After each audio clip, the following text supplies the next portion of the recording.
আসসালামু আলাইকুম। Hello everyone, সবাই কেমন আছেন? আশা করি সবাই ভালো আছেন। তো আজকে আমরা দেখব বগুড়া যুব উন্নয়ন অধিদপ্তরের প্রশিক্ষণ কেন্দ্রের আবাসিকে যারা ভর্তি হয় তো তাদের থাকার জায়গা মানে যুব হোস্টেল। তো চলুন ভিডিওটি শুরু করা যাক। আর এখনও যারা আমার চ্যানেলটি সাবস্ক্রাইব করেন অনুগ্রহ করে চ্যানেলটি সাবস্ক্রাইব করে দিয়ে পাশে থাকবেন। ধন্যবাদ। তো এই তো হচ্ছে আমাদের যুব হোস্টেলের মেন গেট। তো মূলত পুরো হোস্টেল সহ একটাই মেন গেট। তো এই একটা মেন গেট থেকে সবাইকে আসা যাওয়া করতে হয়, আর দ্বিতীয় কোনো গেট নেই। তো এই একটা গেট দিয়েই সবাই এই হোস্টেলের ভিতরে আসা যাওয়া করতে হয়। তো চলুন আমরা এখন গেটের ভিতরে যাব এবং ভিতরে পরিবেশ কেমন সেটা দেখবো। তো দেখতে পাচ্ছেন আমরা গেটের ভিতরে অলরেডি চলে আসলাম। তো এখানে দেখতে পাচ্ছেন লাল একটা ব্যানার। তো এই লাল ব্যানারটা মূলত হচ্ছে এখানকার নোটিশ বোর্ড। তো হোস্টেলে কোনো নোটিশ দেওয়া হলে এখানে টাঙিয়ে রাখা হয়, তখন সবাই আমরা দেখি। তো এখন মূলত কোনো নোটিশ নাই, জন্য কোনো টাঙানোও নাই। আর এটা হচ্ছে হোস্টেলের বাম পাশের অংশ। তো বাম পাশের পরিবেশটা এইরকম দেখতে পাচ্ছেন। এখানে একটা গাড়ি আছে, তো এক ভাই গাড়ি নিয়ে যাচ্ছে, সে এখানে গাড়ি রাখা থাকে। তো এটা হচ্ছে উঠানের পরিবেশ। আর এই পাশে আর একটা লম্বা বারান্দা, এই বারান্দা একটা, এই পাশে আর একটা বারান্দা। আর এইটা যে আমরা আগিনা বলি, সেই আগিনা বা উঠান। তো এই উঠানের মধ্যে অনেক রকমের গাছ গাছালি লাগানো আছে। আর এখানে কিছু আধুনিক পদ্ধতিতে শাক সবজি চাষ করা হয়েছে। মূলত এখানে যারা থাকে তারা এসব করে এবং ওরা এইসব দেখাশোনার দায়িত্বে আছে। এটা হচ্ছে তার পুরো একটা ভিউ। এইটা এইরকম ভিউ, সুন্দর একটা পরিবেশ ভিতরে। আর এইদিকে আমরা এখন যাব ডান পাশের অংশে। তো চলুন যাওয়া যাক। তো দেখতে পাচ্ছেন ডান পাশে কিন্তু লম্বা একটা বারান্দা। আর এখানে অনেকগুলো জুতো দেখতে পাচ্ছেন। তো এই জুতোটা কেন আমি একটু পরে বলবো। তো এই জুতোটা এখানে কেন আছে এতগুলো, দেখতে পাচ্ছেন আমরা অলরেডি চলে আছি ডান পাশে। ওই যে এক ভাই ওখানে বালতি নিয়ে আসতেছে, সে মূলত এখানে থাকে এবং ট্রেনিং করে, তো গোসলের জন্য আসতেছে সেই ভাইটা। তো দেখতে পাচ্ছেন এটার ভিতরে পরিবেশ এইরকম। এই পাশে লম্বা একটা বারান্দা, এই পাশে আর একটা লম্বা বারান্দা, আর আকিনার পরিবেশটা এরকম। আর এই জুতোটার কারণ হচ্ছে মূলত এখন দেখতে পাবেন আপনারা। তো এটা হচ্ছে মূলত নামাজ ঘর। এই নামাজ ঘরের জন্য এখানে এতগুলো জুতো। তো নামাজের সময়ের জন্য সবাই এখানে জুতো খুলে নামাজ পড়তেছে। তো দেখতেই পাচ্ছেন একটু নামাজের ভিউ। আর এই পাশে আরেকটা রুম, এটা হচ্ছে আরেকটা নামাজ ঘর। যখন ওখানে কোনো লোকজন আটে না বা বেশি হয়ে যায়, তখন এই পাশে আসা সবাই নামাজ পড়ে। তো যাই হোক, এটা হচ্ছে ভিতরের পরিবেশ এবং এইটা হচ্ছে হোস্টেলের ভিতরের অবস্থা। এটা হচ্ছে আরেকটা দরজা, সে দরজায় লাগানো আছে। এটা হচ্ছে একটা রুম। আর সামনের দিকে যেটা দেখতে পাচ্ছেন ছোট্ট একটা দরজা, তো এই দরজাটা হচ্ছে মূলত গোসলখানার। তো এই গোসলখানার ভিতরে আমরা সবাই গোসল করি এবং এখানে সবাইকে গোসল করতে হয়। আর ওই পাশে দেখতে পাচ্ছেন বেসিং। তো এই বেসিংটার মূলত কারণ হচ্ছে এখানে সবাই ফ্রেশ হয়। আর এটাই হচ্ছে ওয়াশরুম। ওয়াশরুমে যাওয়ার পর বেসিংয়ে হাত পা ধুয়ে সবাই ফ্রেশ হয় আর কি। আর এটা হচ্ছে লম্বা আর একটা বারান্দা। আর এটা হচ্ছে পুরোটা উঠানের একটা ভিউ, আঙিনার ভিউ। এরকম সুন্দর একটা আঙিনা আছে ভিতরে, খোলামেলা পরিবেশ। এখানে এক ভাই দাঁড়িয়ে আছে, দেখতে পাচ্ছেন। তো ভাইটাও আমাদের সাথে ট্রেনিং করতেছে। তো আপনাদেরকে এখন দেখাবো রুমের ভিতরে কি অবস্থা। তো রুমের ভিতরে অবস্থা যদিও ওইভাবে দেখানোর নিয়ম নেই, তারপরও একটু আপনাদেরকে দেখাই যে কীরকম রুমের অবস্থা। এটা হচ্ছে রুমের অবস্থা, এরকম পরিবেশ। ওই ভাই ওখানে পড়াশোনা করতেছে। তো মূলত এখানে আসলে যারা আবাসিকে থাকবেন তাদেরকে লেপ, খাতা, বালিশ, যাবতীয় থাকার যা প্রয়োজনীয় জিনিস সব নিয়ে আসতে হবে। এখান থেকে শুধু আপনি একটা চৌকি পাবেন, এই চৌকিতে শুধু আপনি থাকতে পারবেন। আর প্রয়োজনীয় যা জিনিসপাতি সব আপনাকে বাসা থেকে নিয়ে আসে ট্রেনিং করতে হবে। তো এখানে দুইটা ভাই দাঁড়িয়ে আছে, এক ভাই থালা নিয়ে দাঁড়িয়ে আছে। তো কেন দাঁড়িয়ে আছে একটু পরে বলবো। এইটা হচ্ছে আরেকটা রুমের পরিবেশ, এক ভাই ওখানে বসে আছে। আর এখন আমরা আরও সামনের দিকে যাব। তো এই ভাইটা মূলত আমাকে কিছু একটা বলছিল। যাই হোক, এখন আমরা আরও সামনের দিকে যাচ্ছি। চলুন দেখা যাক সামনের পরিবেশ কেমন। তো দেখতেই পাচ্ছেন এখানে অনেক ভাইরা আমরা আছি, সবাই ঘোরাঘুরি করতেছে। তো এই ভাইটা একটু ঘোরাঘুরি করতেছে, দেখতে পাচ্ছেন।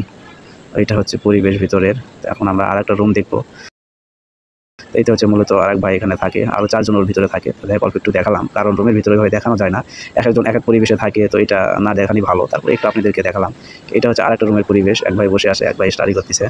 এখন এই পাশে যে দেখতে পাচ্ছেন, এটা হচ্ছে আরেকটা মূলত গোসলখানা। তো দেখতে পাচ্ছেন এখানে কিছু গোসলখানার জন্য প্রয়োজনীয় জিনিসপাতি যা সব দেওয়াই আছে। বালতি, মগ দেখতে পাচ্ছেন, এক ভাই বালতি, মগ এবং ট্যাপ কল সারিয়ে রাখছে পানি দিয়ে গোসল করার জন্য। এই পাশে আরেকটা বেসিং দেখতে পাচ্ছেন। তো মূলত দুই পাশে দুইটা বেসিং এবং দুইটা করে ওয়াশরুম দেওয়া আছে। এই পাশে এটা আরেকটা ওয়াশরুম। প্রয়োজনীয় অনুযায়ী ওই পাশের লোকজন ওই পাশের ওয়াশরুম এবং বেসিং ইউজ করবে এবং এই পাশের লোকজন এই পাশের ওয়াশরুম এবং বেসিং ইউজ করবে।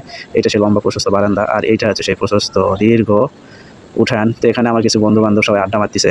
সবাই আমার দিকে একটু হাসাহাসি করতেছে যে ভিডিও করতেছে। মূলত লাল শার্টটা হচ্ছে আমার রুমমেট, সে আমার সাথে থাকে। তো যাই হোক, এখন আমরা দেখবো আমাদের রুমটা। তো চলুন দেখা যাক আমাদের রুমটা কেমন।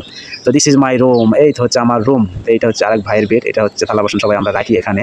ওইটা হচ্ছে আরেক ভাইয়ের বেড, ওইটা আমার বেড। তো মূলত এই ছিল আমাদের রুমের পরিবেশ। আর এইসব আমার রুমমেটরা এখানে দাঁড়িয়ে আছে, আমার ভিডিও করা সবাই দেখতেছে। তো মূলত আমি যে কারণে বলেছিলাম যে সবাই থালা নিয়ে কেন আসে, তো আমি থালা নিয়ে কেন আসে আর একটু পর আপনাদেরকে বলবো। তো চলুন ভিডিওটা কন্টিনিউ করুন। তো এখন আমরা দেখবো যে আমরা যেখানে আড্ডা দিই, আমাদের সেই আড্ডাখানা মূলত ক্যারাম বোর্ডের ঘর।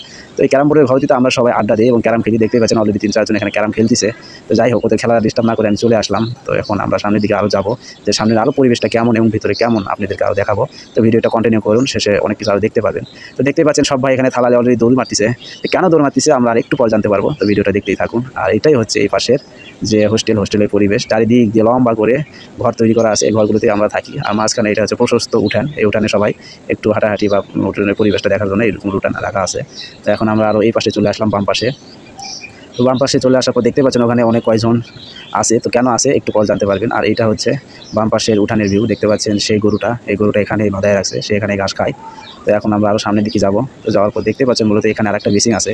তো এই বেসিংটা কেন, এই বেসিংটা হওয়ার মূলত কারণ হচ্ছে এখানে সবাই হাত মুখ থালা বাসন ধোয়। আর এইটা হচ্ছে আমাদের সেই ডাইনিং রুম, এই ডাইনিং রুমে আমাদেরকে খাবার দেওয়া হয় মূলত।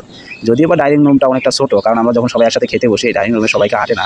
তো আপনাদেরকে একটা কথা বলা হয়নি, তো আমাদের এই কোর্সে একসাথে 60 জন ভর্তি হতে পারবে এবং 60 জন একসাথে এই প্রশিক্ষণ কোর্সে অ্যালাউ আছে এবং 60 জন ভর্তি হতে পারবে। এবং আবাসিক এখানে 60 জনকে বাধ্যতামূলকভাবে থাকতে হবে এবং থাকা খাওয়া সম্পূর্ণ সরকারিভাবে ফ্রি। আপনি শুধু প্রশিক্ষণটা করবেন এবং সার্টিফিকেট নেবেন। তো দেখতে পাচ্ছেন এক ভাই থালা বাসন দিয়ে সে একটু ওইদিকে গেল, খাবার নিতে যাচ্ছে। আর এটা হচ্ছে আমার রুমমেট, সে একটু বলেছে আমাকে ভিডিওর মধ্যে নাও, আমাকেও না, তাকে একটু ভিডিওর মধ্যে নিয়ে নিলাম, তার ইচ্ছেটা পূর্ণ করে দিলাম। তো যাই হোক, এটা হচ্ছে এইরকম ভিউ উঠানের। আমরা এখন আরও সামনের দিকে যাব, তো সামনের দিকে কেমন চলুন দেখা যাক। আর এইটা হচ্ছে মূলত আমাদের সেই রান্নাঘর, এই রান্নাঘরে মূলত আমাদের রান্নাবান্না সব কিছু করা হয়। আর এই যে চাচাটা দেখতে পাচ্ছেন, এই চাচাটাই মূলত আমাদেরকে এইভাবে তরকারি বেটে বেটে দেয়। তো ভাত সবাই যে যা নিজের মতন তুলে নেয় এবং তরকারিটাই চাচাটা এইভাবে সবাইকে বেটে বেটে বেটে বেটে দেয়। তো দেখতে পাচ্ছেন ওখানে এক ভাই বসে আছে, সে কারাই কি যেন ভাজতেছে। তো দেখা যাক, এখানে আসে তো দেখলাম কারাই কিছুই নেই, শুধু কারাই ভাজতেছে, ডিম টুম কিছুই নেই। মূলত ও মাছ দিয়ে খায় না, আজকে রান্না হয়েছে মাছ, তো ও মাছ খায় না বিধায় সে ডিম ভাজি করে খাবে, কিন্তু মাগার ডিমটা এখন আসেনি, সে কারাই ভাজতেছে অলরেডি। তো যাই হোক, এইটা হচ্ছে রান্নাঘরের পরিবেশ। দেখতে পাচ্ছেন চাচাটা এইভাবে সবাইকে তরকারি উঠাই দিচ্ছে। আর ওই পাশে ওই সহপাঠীটা আমাদেরকে রোল নাম্বার এক করে ডাকতেছে এবং রোল নাম্বার কাটতেছে এবং খাবার দিচ্ছে।